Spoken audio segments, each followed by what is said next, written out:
안녕하세요. 교활한 남자친구와 남자친구 부모님에게 질려버려서 파혼을 결심한 30대 여성입니다. 사실 파혼을 결정하기까지가 쉽지만은 않았어요. 머리로는 파혼을 해야 한다 생각하면서도 그래도 연인으로서 같이 보낸 2년의 세월을 생각하면 한 번 더 기회를 줘볼까 싶기도 했고, 한편으론 지금 헤어지면 어느 세월에 누구를 또 만나서 사랑을 하고 결혼을 꿈꿀 수 있을까 하는 두려움이 있었거든요. 하지만 친정부모님이 말씀하시길 이것저것 너무 많이 따지지 말고 딱 한 가지만 생각해보랍니다. 이 결혼을 하면 제 자신이 행복할 것 같은지 말이에요.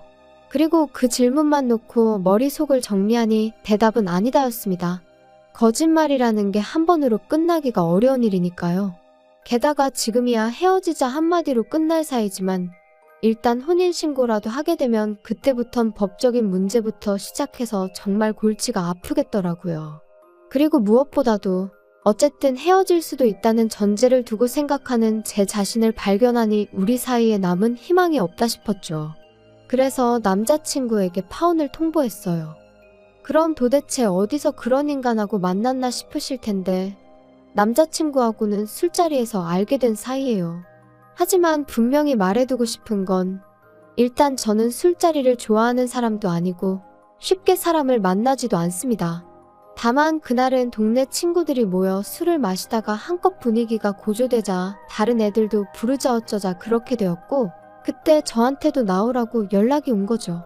그리고 저도 평소라면 거절했을 텐데 어째서인지 그날은 딱히 할 일이 있던 것도 아니고 그래서 잠깐 얼굴이나 비추고 올까 하는 생각에 나갔거든요. 그런데 막상 도착해보니 저뿐 아니라 모르는 사람들도 몇몇 있었고 남자친구도 그들 중 한 사람이었지요. 이후로 얼떨결에 다 같이 둘러앉아 서로 통성명하고 애인 없는 사람들끼리 한번 만나보라며 시덥잖은 농담도 오가고 그리고 그날의 만남을 시작으로 남자친구와 저는 급속도로 가까워졌어요. 남자친구하고 저는 여러 가지로 통하는 구석이 많았지만 특히나 좋았던 건 대화가 잘 통했다는 거예요. 덕분에 아무리 회사에서 울적한 일이 있었다고 해도 남자친구랑 말 몇 마디 하고 나면 기분이 금방 나아지곤 했고요. 하지만 이제 다 끝난 마당에 이런 이야기를 한다고 무슨 소용이 있겠어요? 그냥 그렇다 보니 결혼 이야기가 나오기 시작했을 때도 어쩐지 당연한 수순으로 느껴졌다 그거지요. 남자친구네 형편이나 저희 형편이나 크게 다를 건 없었어요. 양쪽 집안 모두 넉넉치는 않아도 부모가 자식에게 부담을 주는 상황은 아니었거든요. 특히 노후 준비의 경우 남자친구가 자기 부모님은 다 되어 있다 했고 저희 부모님도 마찬가지셨으니 솔직히 그것만으로도 참으로 다행이다 싶었죠. 게다가 처음 인사를 드리러 갔던 자리에서 남자친구 어머님께서는 예단이니 그런 건 바라지도 않는다 하시면서 뭐가 됐건 간에 저희 둘한테 좋은 쪽으로 상의해서 결정하라시대요. 그래서 이때만 하더라도 제가 어디 가서 말은 안 했지만 내가 나름 남편복 시댁복이 있는가 보다고 믿었었네요. 그런데 조금씩 남자친구와 제가 부딪히는 일이 생기기 시작했는데 그건 바로 돈 이야기가 오가기 시작하면서부터였어요. 사실 남녀 사이에서 뿐만 아니라 상대가 누구건 간에 돈이라는 건 제일 껄끄럽고 불편한 주제잖아요. 그리고 말이 나왔으니 말이지만 연애 초부터 남자친구는 늘 돈 문제에 조금 예민하게 반응하는 편이었거든요. 짠돌이 구두쇠는 아니었는데 언젠가 한번 제가 한 달에 얼마씩이나 모으고 있는지 카드값은 얼마나 되는지 물어봤더니 내가 빚을 지고 사는 것도 아니고 너한테 돈을 달라고 하는 것도 아닌데 왜 그런 걸 궁금해하냐면서 아무리 가까운 사이라도 서로 사생활 존중은 해주자 어쩌자 하며 기분 나쁜 티를 팍팍 내는 거 있죠? 그리고 저는 저대로 그런 남자친구의 낯설고 까칠한 반응에 꽤나 마음이 상했었지요. 그래서 이후로는 한 번도 물어본 적도 궁금해한 적도 없네요. 그런데 결혼 이야기가 오간 이후로는 솔직히 피하기만 해서는 될 일이 아니잖아요? 그래서 제가 연봉이며 적금이며 깔끔하게 서로 다 오픈하자 했어요. 그랬더니 남자친구가 또다시 때가 되면 어련히 말해주지 않겠냐며 짜증을 내는데 그땐 진짜 저도 좀 화가 나더라고요. 그래서 제가 이런 이야기도 편하게 못하는 사이에 결혼은 무슨 결혼이냐고 그럴 거면 다 때려치자 한 적도 있네요. 그리고 그렇게 우여곡절 끝에 알게 된 남자친구의 연봉은 저보다 1,000만 원이 많았어요. 하지만 저는 1년에 2번 상여금이 나왔던 반면 남자친구는 상여금이란 게 아예 없었으니 결국 따지고 보면 남자친구가 저보다 많이 버는 것도 아니었죠. 게다가 이제 와서 말이지만 남자친구는 저보다 나이가 6살이나 많았고 정년이 보장되지 않는 직장이었거든요. 그래서 솔직히 주변에서는 다들 제가 아깝다고 했는데 결혼을 할 때 무슨 마트에서 장 보듯이 이거저거 다 따져가며 입맛대로 고를 수는 없는 노릇이잖아요. 그래서 그런 건 그럴 수도 있지 하고 넘겼습니다. 그리고 이 밖에 남자친구는 모아놓은 돈이 8천이 있다고 했고 저는 7천이 있었으니까 이래저래 크게 마음에 걸리는 건 없었어요. 한편 남자친구 어머님도 남자친구와 비슷한 성격이셨는지 남자친구를 통해 말씀을 전해오시기를 상견례 자리에서 돈 이야기가 오가는 건 좀 불편하다 하시더라고요. 그래서 저는 저희 부모님과 상의 끝에 상견례는 형식상 한다 생각하고 실질적인 이야기는 상견례가 있기 전 미리 양가의 의견을 조율하는 쪽으로 이야기가 되었어요. 그리고 그렇게 몇 번의 대화가 오간 끝에 남자친구 부모님께서 1억을 그리고 남자친구가 자기 돈 8천을 해오는 걸로 얘기가 됐네요. 저는 저희 부모님이 9천, 제가 7천 해가기로 했고요. 그러니까 전부 다 따지면 남자친구가 저보다 2천 더 해오는 상황이었습니다. 다만 저는 제 명의로 된 국산 주명차가 있었거든요. 연식도 4년밖에 안 되었고요. 그래서 저는 제가 누구한테 말을 한 건 아니지만 이 정도면 반반 결혼이나 다름없다 생각했어요. 저희는 양가 부모님으로부터 받은 돈에 저희 돈 전부를 더해 결혼식부터 신혼집까지 모든 걸 해결하기로 했습니다. 하와이로 떠나기로 했던 신혼여행도 그 안에서 해결할 생각이었죠. 그런데 그렇게 대략적인 윤곽이 잡혔을 무렵부터 남자친구 어머님이 이따금씩 연락을 해오시기 시작하셨어요. 만나서 차나 한잔하자, 밥이나 한 끼 먹자 하시면서요. 그리고 그렇게 만나면 어머님께선 늘 내가 딸이 없어서 너같이 싹싹한 며느리를 보게 되어서 참으로 좋다. 내가 딸이 없어서 늘 그게 서운했는데 너랑은 모녀처럼 잘 지낼 수 있을 것 같다. 그리고 저도 처음엔 그런 어머님께 잘 보이고 싶었고 잘해드리고 싶은 마음이 컸었거든요. 그래서 어머님이 그런 말씀을 하실 때면 저도 더 살갑게 굴려고 노력했어요. 그런데 그날도 평소처럼 어머님이 불러내어 밥을 먹으러 가게 되었는데 어머님이 13만 원짜리 스테이크를 시키시며 오늘도 잘 먹겠다고 하시대요. 그리고 그때 불현듯 여지껏 제가 한 번도 어머님한테 하다못해 커피 한 잔도 얻어 마셔본 적이 없다는 걸 깨달았습니다. 돌이켜 생각해보니 늘 말씀으론 딸 같다 잘해주고 싶다 너가 참 마음에 든다 하시면서 정작 저한테 정말 1,000원 한 장 안 쓰셨더라고요. 물론 인간관계에서 돈이 전부는 아니지만 그래도 곳간에서 인심난다 그런 말도 있잖아요.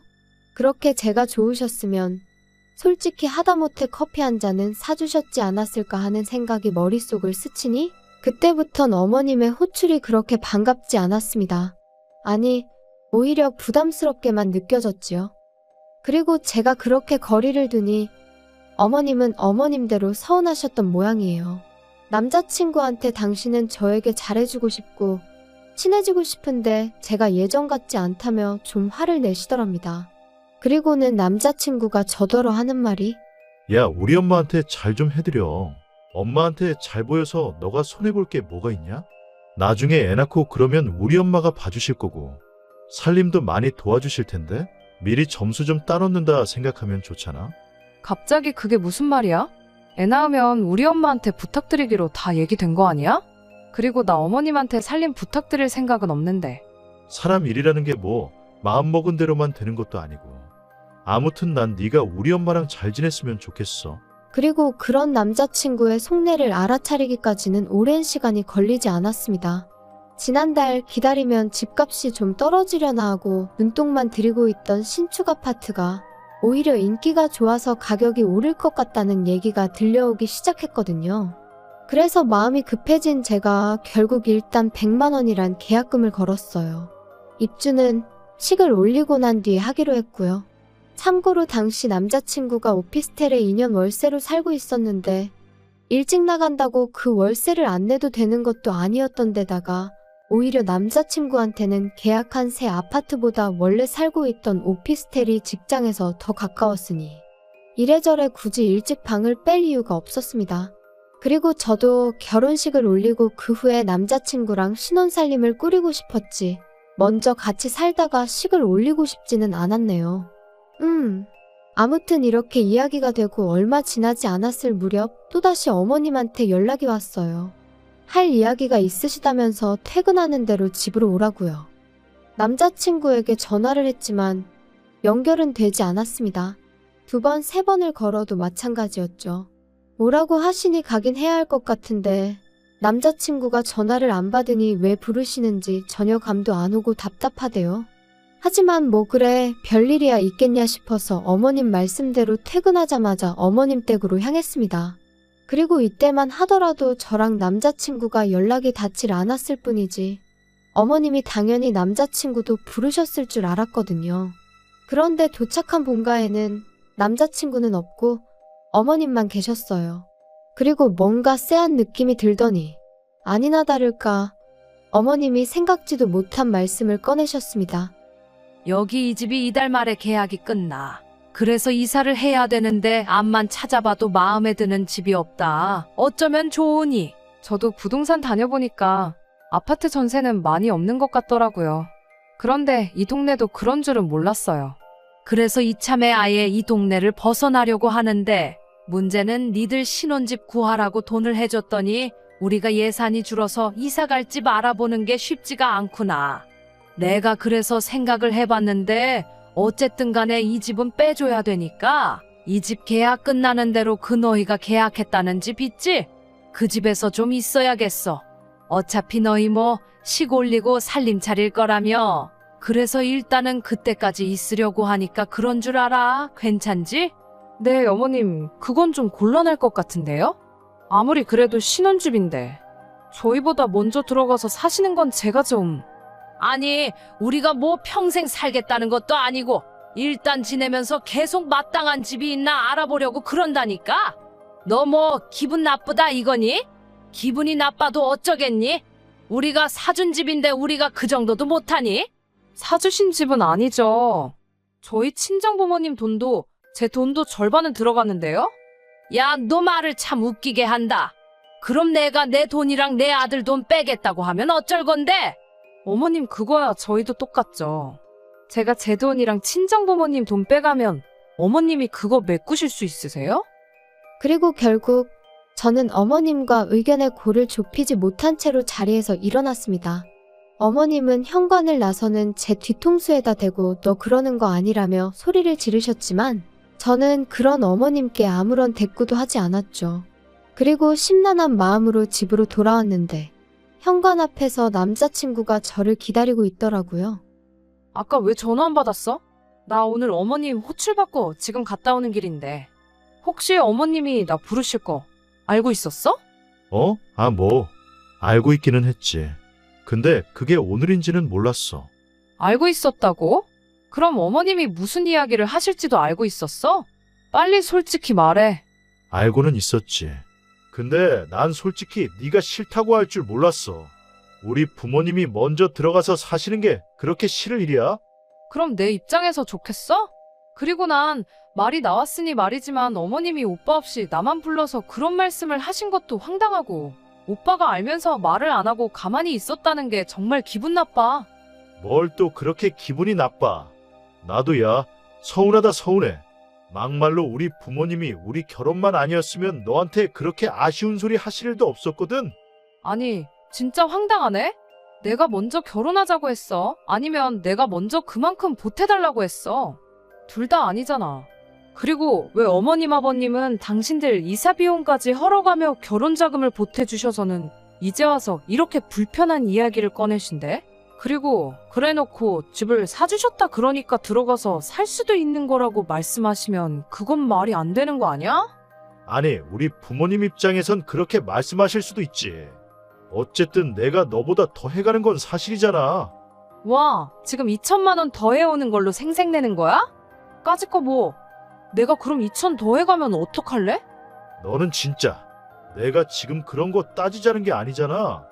너 정말이지 평소답지 않게 왜 그래? 우리 부모님이 무슨 전염병 환자도 아니고.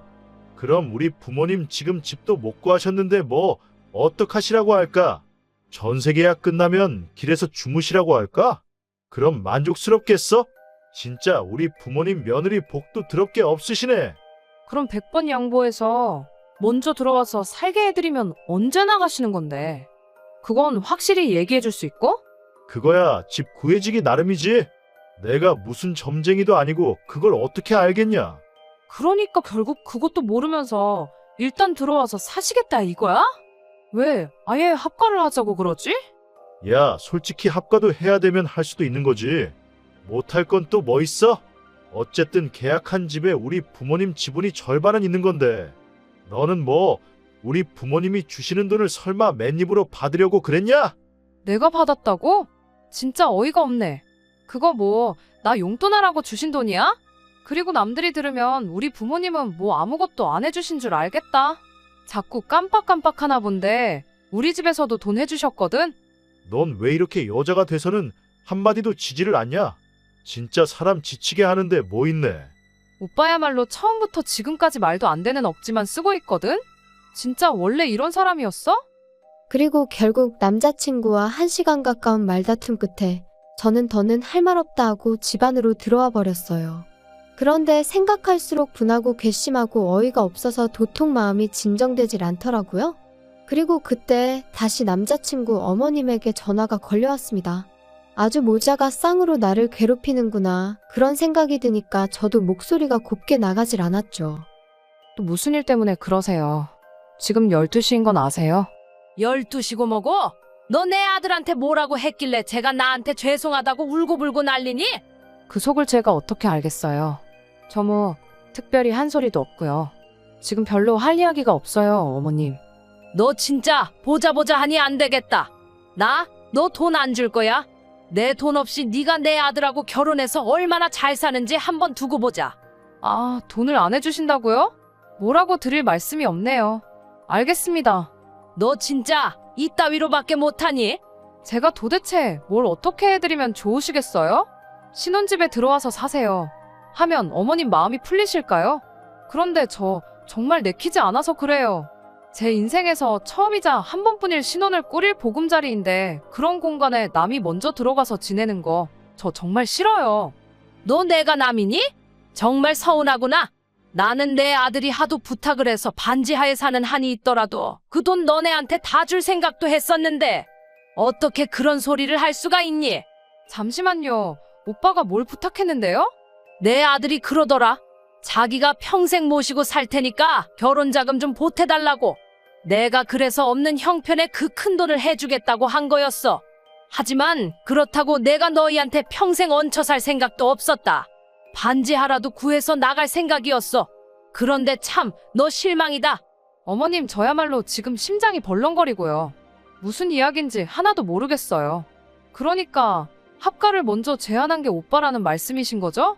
어머님은 제가 계속해서 질문을 해대니 당신도 뭔가 잘못되었다 싶으셨는지 전화를 끊으셨고 저는 당장이라도 토할 것 같은 심정이었습니다.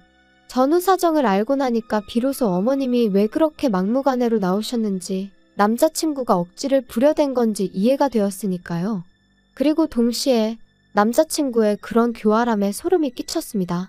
저랑 상의도 없이 합가를 조건으로 걸어가며 어머님 돈을 받아와 놓고는 마치 자기 부모님이 여유가 되셔서 해온 것처럼 행동한 것도 어이가 없었고 여러 가지로 남자친구가 저를 속였다는 사실이 도무지 받아들이기 어려웠달까요. 그래서 남자친구에게는 어머님한테 얘기 다 들었다고 문자 한 통을 남겼습니다.